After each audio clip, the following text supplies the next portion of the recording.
B-Marsh Boxing, another breakdown and prediction. World Boxing Super Series. This time we're at the Bantamweight division with the IBF Bantamweight Champion of the World, Emmanuel Rodriguez from Puerto Rico.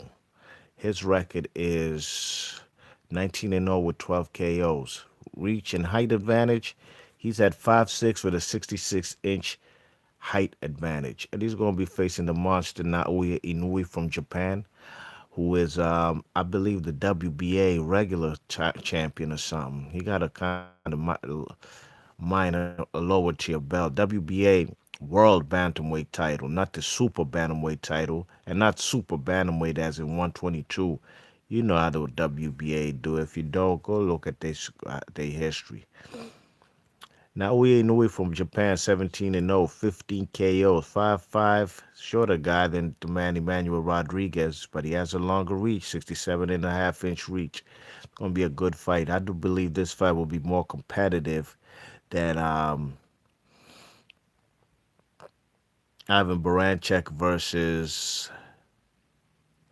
Josh Taylor, only because I do believe Emmanuel Rodriguez is a very good fighter.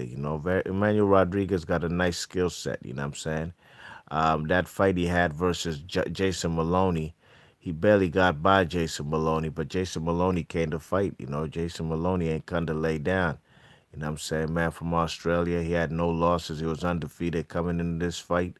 Of course, he's going to try and realize his childhood dreams of being a world champion, and Emmanuel Rodriguez was in his way, but Emmanuel prevailed. I like how the man schooled the man Paul Butler.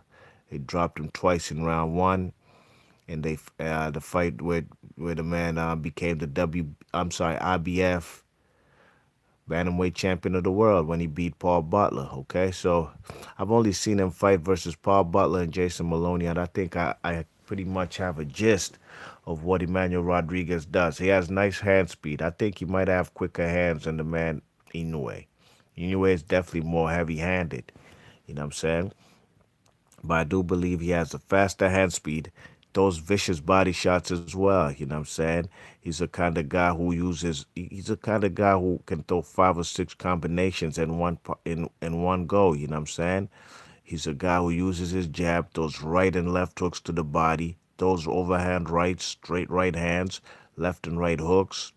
He's a guy who's a speedster. You know what I mean? And he can slip punches pretty well too, usually sidestepping punches.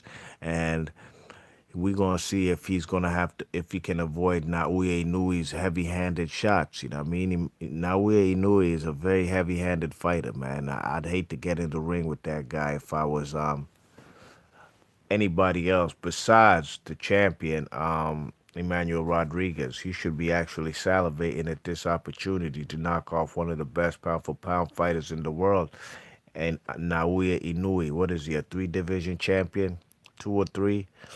Um, but Inoue has a nice left uppercut.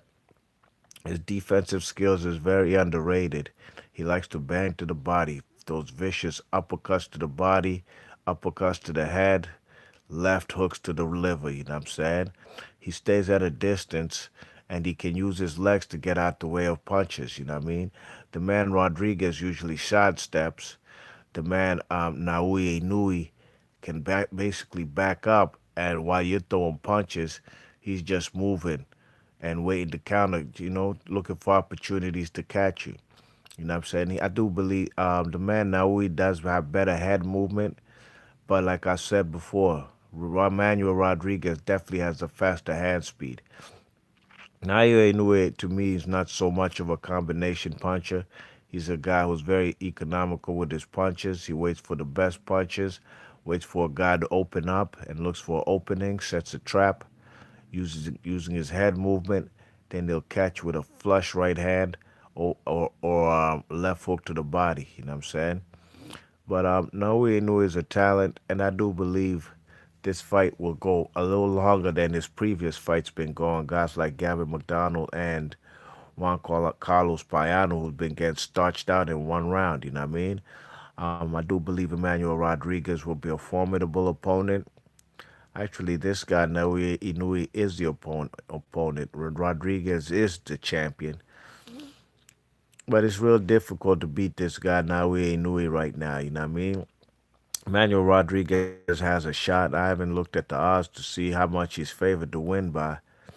But I do believe that Inoue will be victorious. You know what I mean? I think he's going to frustrate the man, uh, uh, Emmanuel Rodriguez, when Emmanuel Rodriguez throws them combinations and he can't catch them. And while he's opening it up, he's going to catch a short, kind of up jab, you know what I'm saying? Left hook right in the middle. And it'll be followed up by a flush right hand right behind it. And I do see that happening early and often. And probably might be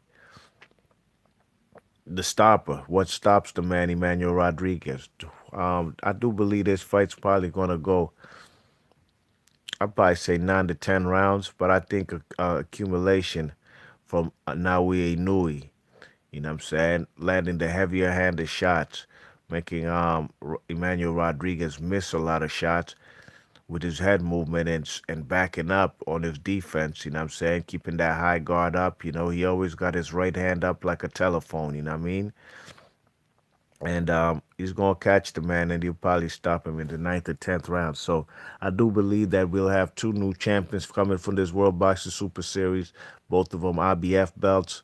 And I believe Naoya Inoue will be victorious. Be much boxing. Leave your thoughts and comments. Hit that thumbs up, and I'll catch you on the next vid. Peace. Naoya Inoue via stoppage, 9th or 10th round. Gone.